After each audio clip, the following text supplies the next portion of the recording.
Salam sejahtera, selamat siang Bapak Ibu semua.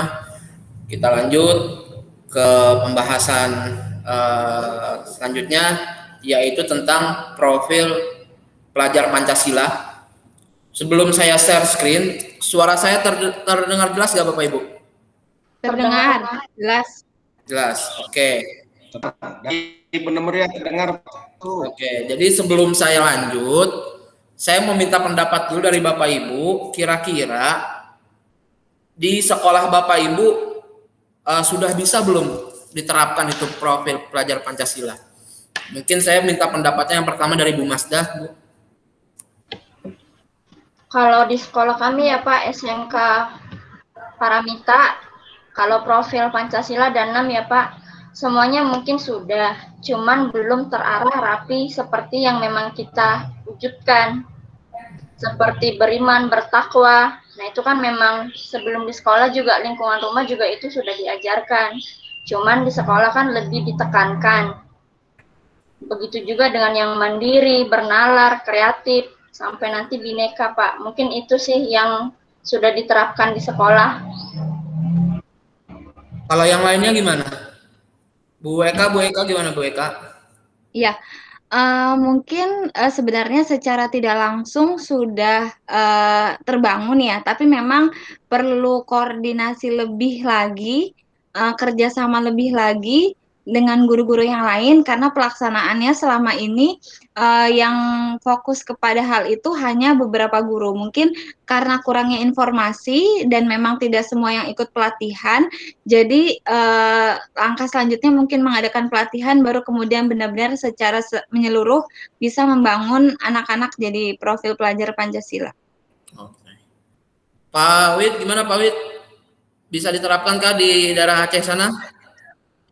Untuk di Aceh, Pak, ini sejalan dengan penerapan kurikulum di Aceh, Edu Teknopreneur Islami. Jadi poin profil pelajar Pancasila di poin pertama itu sudah dilaksanakan, Pak. Karena guru-guru yang ada di Aceh ini boleh nanti tanya dengan Pak Gun. Itu setiap guru wajib mengkaitkan materi dengan Quran dan hadis. Karena Dinas Pendidikan Aceh ada namanya kurikulum selain kurikulum 2013, kurikulum Edu Teknopreneur Islami. Seperti itu Pak. Jadi sudah terimplementasi dalam Dinas Pendidikan di Provinsi Aceh. Begitu juga dengan profil yang lainnya, mungkin di sekolah ini sudah dilaksanakan bergotong royong, kreatif, dan lain sebagainya. Namun seperti kata Bu Masda, ini belum terdokumentasi secara terperinci seperti itu. Jadi dilaksanakan sudah, tetapi belum. Hanya saja di pemerintah Aceh itu ada kurikulum yang sudah didokumentasi dan sudah dipatenkan, diterapkan oleh Provinsi Aceh, yaitu Edu Teknopreneur Islami. Terima kasih Pak. Yo, terima kasih Pak Wid. Selanjutnya Pak Gun, gimana Pak Gun?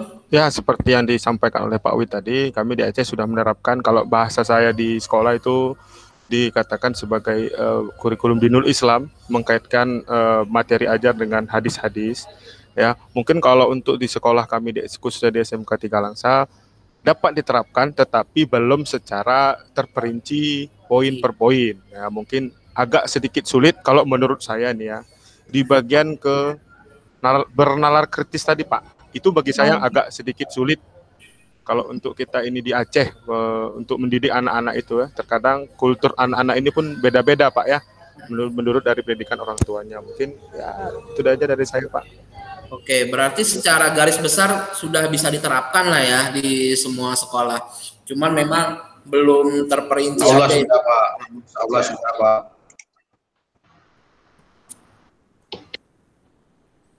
Oke Bapak Ibu, selanjutnya langsung saya share screen ya. Oke, baik Pak. Ya, jadi di sini saya Muhammad Mahfuridullah, saya akan membahas tentang profil pelajar Pancasila di sesi IHT ini di pelatihan LMS di hari yang ke-9 kalau tidak salah.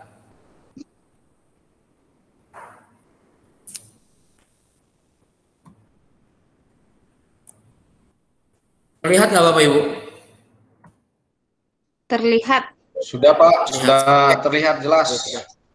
Oke, di sini saya mengambil profil pelajar Pancasila yang mana sudah kita bahas di hari-hari awal kita pelatihan ini.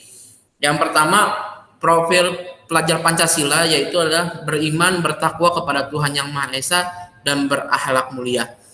Ya, pasti setiap sekolah, setiap lembaga pendidikan pasti mereka ingin membuat siswa-siswinya menjadi siswa-siswi yang beriman dan bertakwa kepada Tuhan Yang Maha Esa. Setiap kita temui di lembaga pendidikan manapun, pasti tujuannya sama, baik itu dari misalkan SD, SMP, SMA, pasti tidak jauh dan tidak kurang, pasti mereka menyelipkan makna beriman dan bertakwa di dalam tujuan ataupun visi misi sekolah mereka. Lalu di profil pelajar Pancasila ini, di poin yang pertama, maknanya dari bertakwa kepada Tuhan Yang Maha Esa dan berakhlak mulia, yaitu ada 5 Bapak Ibu sekalian. Yang pertama, akhlak beragama. Ya, pasti setiap insan yang beragama pasti mereka memiliki akhlak atau budi pekerti, baik itu Islam ataupun non-Muslim dan sebagainya, pasti mereka punya rujukan masing-masing. Nah, disinilah kenapa di dalam agama itu sangat ditekankan bahwa akhlak atau adab itu lebih tinggi daripada ilmu. Ya, banyak Bapak Ibu semua di kalangan sekitar kita sering lihat banyak mereka yang ilmunya tinggi, banyak dan sebagainya lah, tapi akhlaknya tidak ada, akhlak beragamanya tidak ada. Justru dari profil Pancasila inilah kita didik sedini mungkin untuk anak-anak kita untuk berakhlak dalam beragama. Misalkan apa? Dia menjalankan kewajibannya, ketentuan-ketentuan yang berlaku baik dari itu segi ibadah dan sebagainya, itu bisa dijalankan atau berakhlak kepada agama yang mereka anut masing-masing. Lalu yang kedua ada akhlak pribadi. Ya, jadi akhlak pribadi ini yang berkaitannya keseharian mereka ya Bapak Ibu ya. Ya, mereka gimana menjaga diri mereka, mereka bagaimana menata diri mereka menjadi pribadi yang sopan santun, baik itu di lingkungan sekolah ataupun di lingkungan masyarakat ataupun keluarganya, keluarga mereka sendiri. Yang ketiga yaitu ialah akhlak kepada manusia. Ya, gimana kita mampu bisa menciptakan anak-anak yang saling peduli dengan sesama manusia. Ya, kalau ini sudah bisa kita bentuk makna dari profil pelajar Pancasila, anak-anak kita ini akan menjadi anak yang luar biasa. Mereka akan menjadi orang yang berakhlak kepada sesama manusia, baik itu sesama yang lebih tua dari mereka, ataupun dengan teman sebaya, ataupun bahkan yang lebih muda dari mereka.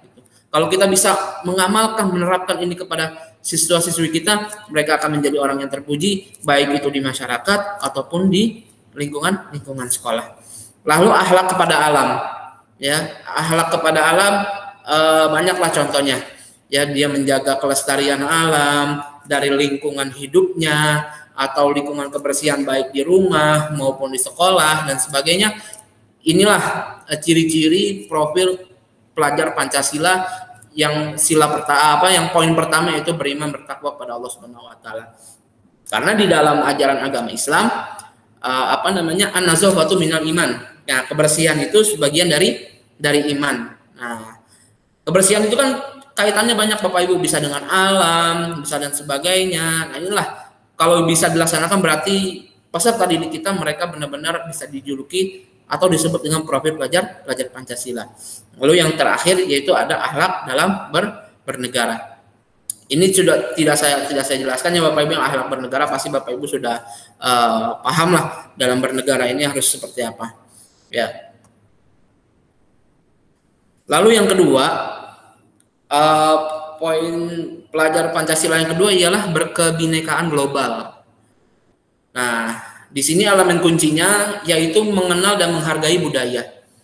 Kan banyak ya Bapak Ibu, contohnya kita di pelatihan LMS ini kita disatukan oleh LMS, oleh pemerintah dalam pelatihan ini dari berbagai agama, ras, suku, daerah yang berbeda. Pasti setiap daerah memiliki budayanya masing-masing.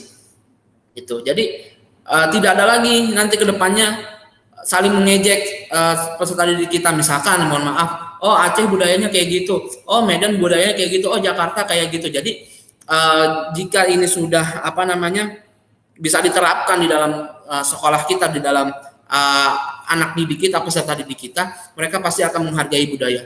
Walaupun ya mereka bukan dari budaya atau dari ras tersebut atau dari suku tersebut.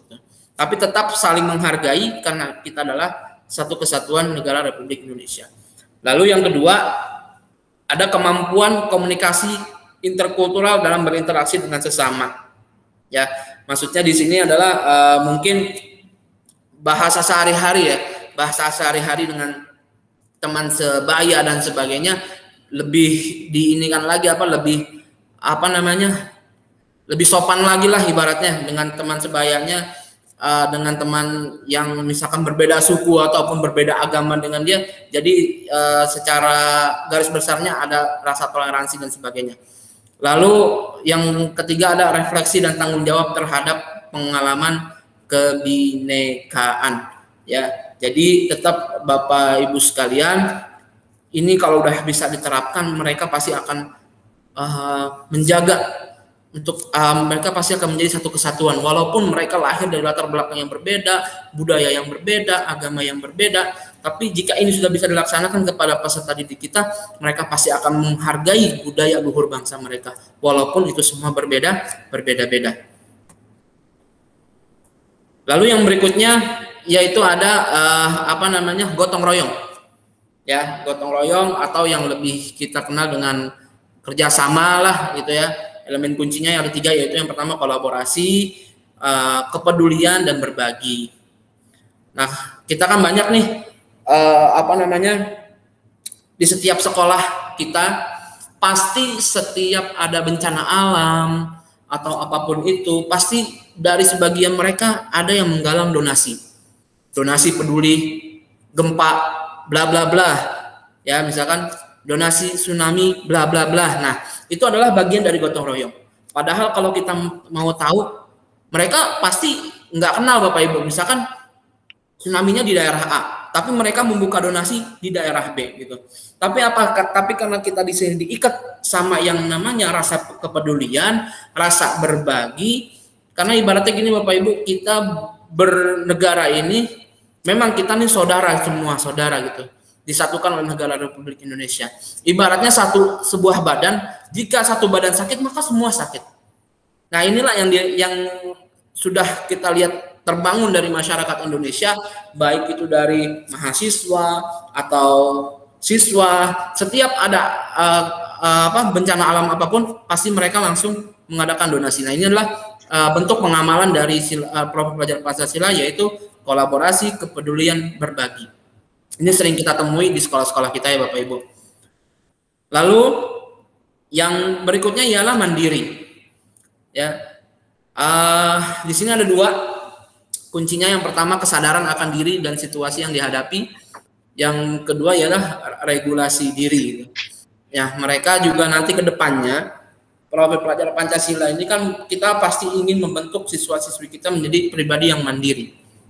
Ya, menghadapi tantangan-tantangan zaman sekarang, ya, baik itu perkembangan dari dunia digital dan sebagainya, ya, pasti kita ingin membentuk anak-anak kita menjadi anak-anak yang mandiri.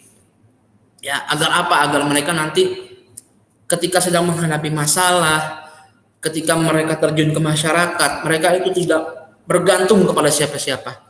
Ya, mereka benar-benar turun, mereka benar-benar melaksanakan itu dengan mandiri, dengan memiliki kemampuan, skill yang mereka miliki. Mereka siap berkontestasi di masyarakat setelah mereka lulus dari sekolah kita semua.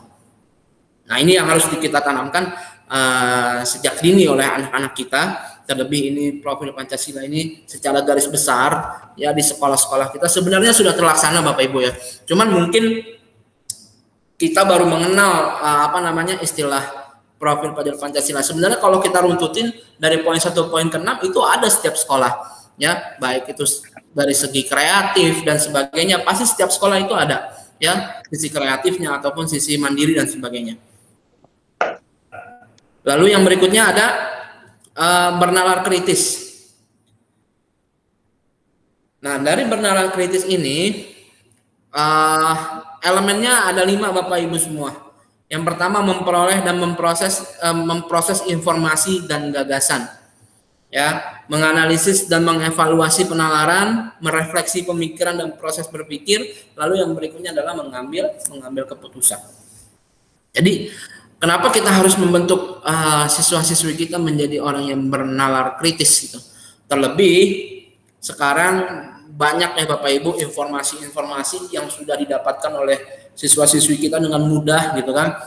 Mungkin dahulu sebelum ada zaman media sosial, kita untuk mengasah pemikiran kita misalkan harus beli koran atau majalah gitu, baru kita bisa baca tentang berita terupdate tentang permasalahan bangsa ataupun dan sebagainya. Tapi di zaman sekarang itu mudah sekali informasi apapun itu, baik itu tentang kenegaraan dan sebagainya, itu mudah sekali didapati atau diakses oleh siswa-siswi kita dari gadget mereka. Ya, sehingga apa? Di sini ada hikmah tersendiri gitu. Ya, mungkin dahulu mereka sebelum ada media sosial dan sebagainya, mungkin mereka keseharian mereka cuma main sama teman-temannya gitu, tanpa memegang gadget dan sebagainya. Tapi di satu sisi juga positifnya, gadget ini bisa memberikan dampak positif kepada mereka, terutama kepada daya nalar mereka. Mungkin kalau zaman-zaman kita dulu ya, zaman sebelum generasi milenial, kan sedikit ya anak muda yang melek akan politik, yang akan melek akan urusan bangsa. Pasti yang ngomong itu lagi yang udah tua, yang ngomong itu lagi yang udah senior, tapi anak mudanya enggak. Tapi zaman sekarang banyak mereka anak muda yang sudah melek dengan akan masalah yang ada di negara Indonesia ini. Coba kita lihat sekarang banyak influencer dari Indonesia yang muda-muda yang sekarang mereka sedang tampil, mereka menyampaikan gagasan mereka menyampaikan bernalar kritis mereka di media sosial tentang permasalahan yang ada di negara Republik Indonesia ini. Ya, jadi ini profil pelajar Pancasila sangat luar biasa Bapak Ibu. Ya, bisa merubah pemikiran seseorang yang tadinya mungkin apatis atau tidak peduli dengan bangsa, tapi sekarang anak-anak SMA, anak-anak SMK itu senang Bapak Ibu semua diajak diskusi masalah politik ataupun permasalahan bangsa. Ya, contohnya di sekolah saya Bapak Ibu, kalau ada yang enggak sejalan dengan mereka gitu, atau ada mereka mengeluhkan fasilitas yang kurang gitu, karena mereka telah bayar tapi fasilitasnya kurang, itu mereka datang kepada kami, kepada guru, dan mereka mengadakan audiensi kepada kepala sekolah dan sebagainya. Mereka bilang, Bu, kita nuntut ini, karena yang kita dapatkan informasi bahwa sekolah ini fasilitasnya ini kok ketika kita masuk kita nggak ada. Gitu. Dan itu sedikit-sedikit mulai mereka latih bernalar kritis mereka gitu. Walaupun saya sebagai guru PKN saya sering bilang kalau mau kritik itu jangan asal ceplos-ceplos. Ya, kritik boleh, tapi otak kalian jangan kosong. Sebelum kalian kritik, kalian saring dulu informasinya, kalian analisis dulu informasi itu benar apa enggak, baru diputuskan kita melaksanakan audiensi dan sebagainya. Nah, jadi kalau di sekolah kami, di sekolah saya ini sudah kurang lebihnya sudah terlaksana ya Bapak Ibu, karena setiap setahun sekali kami di SMK Islam Setaum itu ada lomba debat bulan bahasa gitu. Walaupun masih dalam sisi lingkup internal kita gitu antar kelas, tapi ini sangat luar biasa membangun proses bernalar kritis mereka. Lalu yang terakhir ada kreatif ya. Ada dari elemen kuncinya sini ada 2. Ada menghasilkan gagasan yang orisinal dan menghasilkan karya dan tindakan yang orisinal. Ya, jadi dari profil pelajar Pancasila ini kita bisa menjadi jembatan mungkin ya bagi anak-anak kita untuk mengembangkan kreativitas mereka. Beberapa hari yang lalu kita presentasi Bapak Ibu, tentang profil pelajar Pancasila, poin mana yang sudah ditetapkan. Waktu itu saya mencantumkan poin 6, ya, saya fotokan. Waktu itu lemari kreatif siswa-siswi kami dari SMK Islam Setaum, itu mereka sendiri Bapak Ibu yang menjual, yang membuat. Mereka sendiri yang membuat setiap hari Jumat, mereka diadakan latihan keputrian dan sebagainya, itu mereka sendiri yang membuat. Mereka sendiri yang membuat, bahkan hasil dari mereka membuat itu ada yang mereka jual dan mendapatkan keuntungan yang sangat besar ini, Bapak Ibu. Karena setiap setahun sekali juga kita ada bazar ya, bazar praktek gitulah dari mata pelajaran produk kewirausahaan. Mereka menampilkan selain dagangan makanan, mereka juga menampilkan menjual atau dipajang lah hasil-hasil karya mereka, sehingga banyak dari masyarakat sekitaran Tanah Abang ketika ada SMK Islam Setaum ada bazar, mereka datang gitu. Jadi mereka ke sekolah itu bukan cuma menikmati makanan yang dijual oleh siswa-siswi kita, tapi mereka juga menikmati hasil kreativitas tangan yang dibuat oleh siswa-siswi kami di SMK Islam Setaum. Mungkin itu saja Bapak Ibu yang bisa saya sampaikan. Jika ada yang ingin menyanggah atau yang ingin ngasih masukan, saya persilakan. Terima kasih. Assalamualaikum warahmatullahi wabarakatuh. Waalaikumsalam warahmatullahi wabarakatuh. Pak Mabtu, saya cuma nggak ada bertanya dan tidak ingin apa-apa. Tapi saya cuma bilang semoga program ini cepat dilaksana agar sekolah dapat menerapkan 6 yang Bapak bilang tadi. Iya. Dari saya. Mudah-mudahan ya Pak ya, semua lembaga pendidikan di Indonesia semoga bisa langsung menerapkan ini semua gitu. Mungkin ada lagi Bapak Ibu? Ya, mungkin saya Pak Maftuh lebih kepada ini Dudu, ini hanya memberikan. Ya Bu Eka. Ya Pak Wid itu tadi ngapain Pak Wid? Enggak, dia lanjut Bu. Pak Wid, Saya ya. Oh ya. Yang ini Ibu Bu. Bapak dulu Saya hanya silakan. memberikan masukan kepada mohon maaf Bu Eka ya. Enggak apa-apa Pak. Nah, jadi saya hanya memberikan ini saya ini mudah-mudahan dapat terimplementasi kepada sekolah yang ada di Indonesia dan hanya kepada sekolah yang menerapkan program SMK program unggulan. Karena kalau saya perhatikan ya Pak Maktub ya, sesuai dengan apa yang Bapak paparkan, ternyata target dari SMK PK kita mulai dia beriman sampai dengan dia kreatif, artinya kreatif dapat menciptakan produk dan membuat produk dan bahkan dapat menjual produk itu sendiri. Artinya inilah permintaan generasi bangsa di tahun yang akan datang, memang benar-benar generasi yang cinta kepada Tuhannya dan generasi yang memang mau hidup membangun bersama secara kebinekaan dan bergoyong dan tanpa berpangku tangan kepada orang lain dan harus selalu mengikuti perkembangan dan selalu kreatif dan tidak boleh kita untuk kepentingan kita sendiri, tetapi kita harus kreatif untuk membangun bangsa dan negara kita. Itu hanya kasih Pak Mabtu. Ya, sama-sama Pak Wid. Terima kasih juga Bu Eka. Ya, mungkin lebih kepada sharing aja. Kalau saya merasanya jujur agak berat begitu untuk menerapkan benar-benar atau merubah benar-benar siswa-siswi, karena yang pertama di Jakarta, Bapak Ibu, di mana kondisinya kebanyakan itu adalah anak-anak saya dari segi ekonomi menengah ke bawah. Artinya orang tua itu kurang memperhatikan anak-anaknya, pergaulannya luar biasa.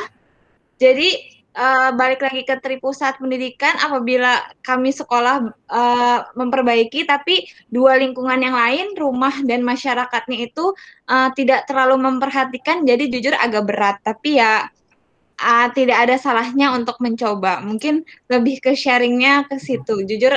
Tapi intinya adalah agak berat gitu. Iya, sama Bu Eka. Di sekolah saya pun juga sama. Kalau kita mau ukur ekonomi juga mereka menengah ke bawah ya, mungkin ya, ke bawah. Mungkin memang orang anggapnya di Jakarta sekolahnya enak, dia di Jakarta. Tapi Bapak Ibu, waduh, kalau kita survei itu ke rumah mereka, ada rumahnya satu, tidurnya gantian, ya badan di dalam, kaki di luar. Nah, itu ada peserta didik kita yang mungkin daerah Jakarta yang seperti itu. Mungkin ada tambahan dari Bu Masda? Mungkin saya Ya. ya Pak Mabtu ya, karena kan memang dari awal memang saya kan pernah ngajar juga di kampung. Terus nggak berapa lama langsung terjun ke Jakarta. Jadi langsung perubahan anak itu memang saya rasain drastis gitu kan. Kalau di kampung itu memang jiwa untuk semangat belajarnya itu ada. Cuman mereka kan pulang sekolah harus bekerja dulu, harus ke ladang dulu. Nah, tiba sampai di Jakarta, saya posisinya ngajar, malah mereka seperti sekarang ini untuk belajar atau untuk ujian aja mereka masih dibangunin. Kalau nggak dibangunin malah mereka nggak bisa ikut ujian. Jadi posisinya itu ya kayak di Jakarta itu nggak segampang yang dibayangin gitu sih Bapak Ibu. Apalagi kalau yang tadi Bapak bilang yang bineka global ya. Nah, cara komunikasinya mereka juga itu ya kita gurunya mereka berasa sebaya sama mereka. Jadi ngomongnya lo gue gitu. Padahal kalau di kampung kan masih menghargai mana guru, mana murid gitu sih Pak. Masukkan aja. Terima kasih. Terima kasih Bu Masda. Ada lagi Bapak Ibu yang mau menambahkan terkait tadi materi yang saya sampaikan? Cukup ya. Kalau nggak ada kita lanjut ke Pak Gun. Siap-siap ya. Oke. Ini saya stop record dulu. Terima kasih Bapak Ibu semua. Kurang lebihnya mohon maaf. Salam sejahtera untuk kita semua. Assalamualaikum warahmatullahi wabarakatuh. Waalaikumsalam warahmatullahi wabarakatuh.